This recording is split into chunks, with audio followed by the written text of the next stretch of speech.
gangsters out here, man. If you ain't from here, don't come here. Please don't. It's real. It's hectic.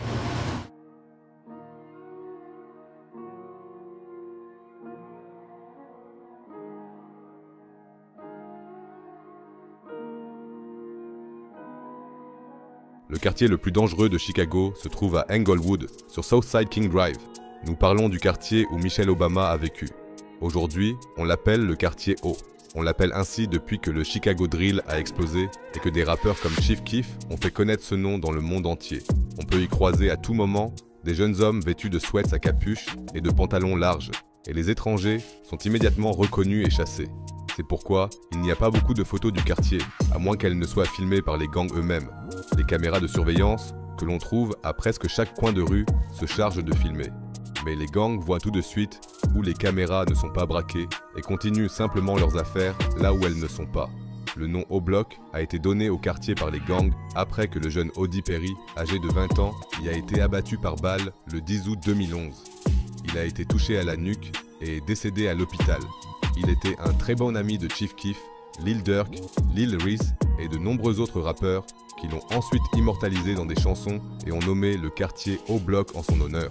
Odi Perry a très probablement été abattu par une jeune fille de 17 ans nommée Shakira Barnes, selon la police.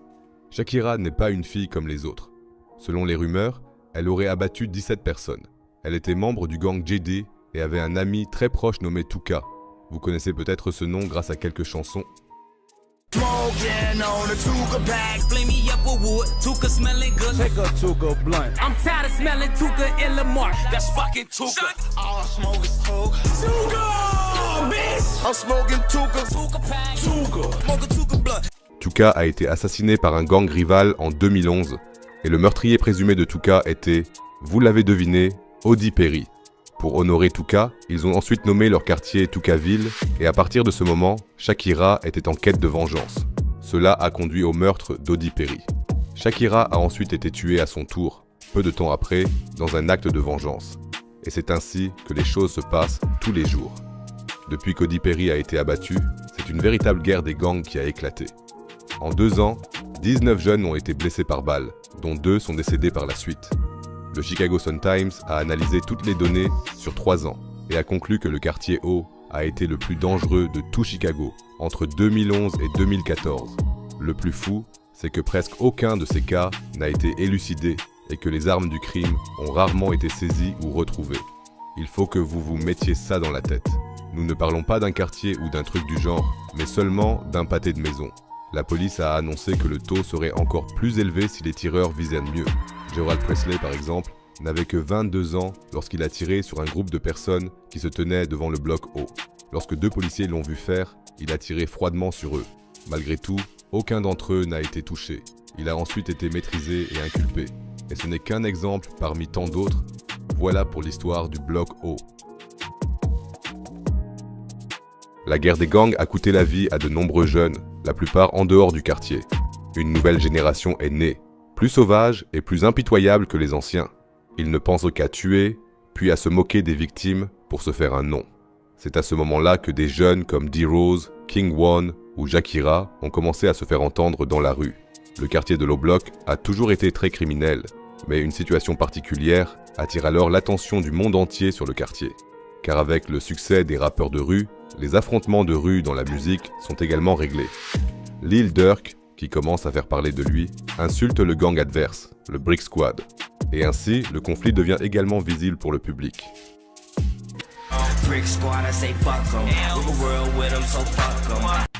Après que Chief Keef et Lil Reese aient eux aussi lancé quelques pics contre les gangs adverses dans leurs chansons, le gang adverse en a assez. Lil Jojo, qui est encore très jeune, répond aux paroles de Lil Durk avec une chanson entière, BDK, une vidéo qui s'adresse directement aux 300 et aux BD Gang.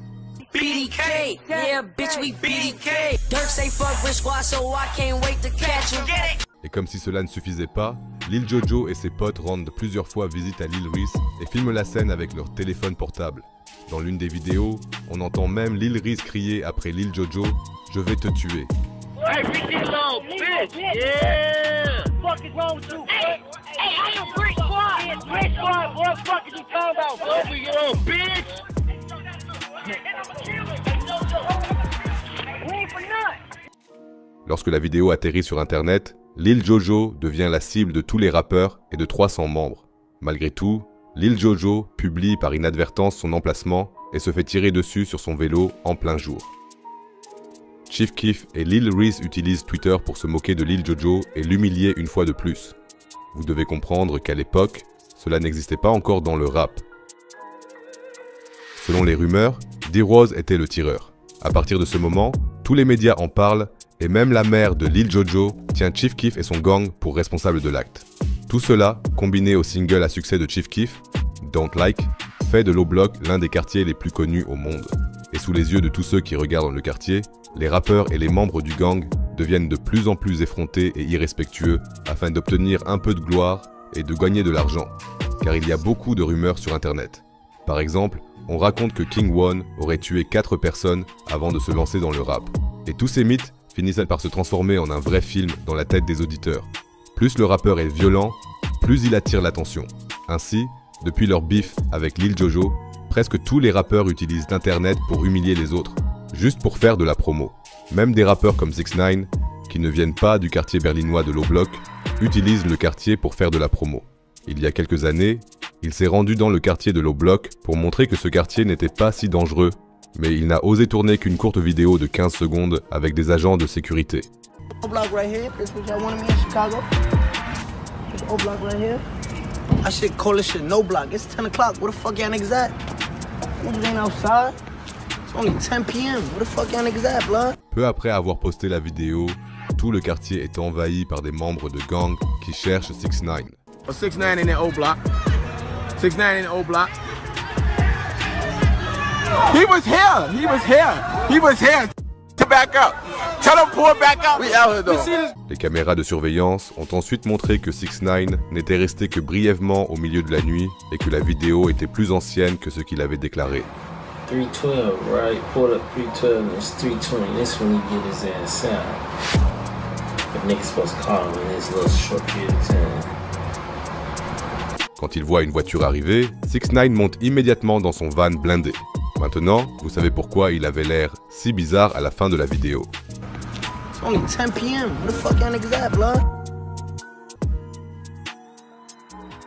Le quartier haut craint et détesté par beaucoup, mais il est aussi aimé par beaucoup.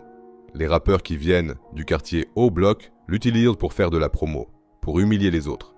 Les rappeurs qui viennent de ce genre de milieu criminel n'ont souvent rien dans la vie. Ainsi, tout un quartier, où ils ne voient que la pauvreté, la criminalité et la mort, devient quelque chose dont ils sont fiers. Les rappeurs racontent leur quotidien, et je pense que pour beaucoup, c'est une sorte de thérapie, et en même temps une chance de sortir de la misère avec un peu de chance. La plupart des enfants des ghettos de Chicago ne croient plus qu'ils vont vieillir, car ils doivent déjà assister à des enterrements dès l'école primaire. Ainsi, des rappeurs comme Chief Keef sont devenus des modèles pour beaucoup d'enfants, et le quartier O-Block est devenu pour certains le symbole de l'espoir. Selon la devise, si Keef peut y arriver, alors moi aussi.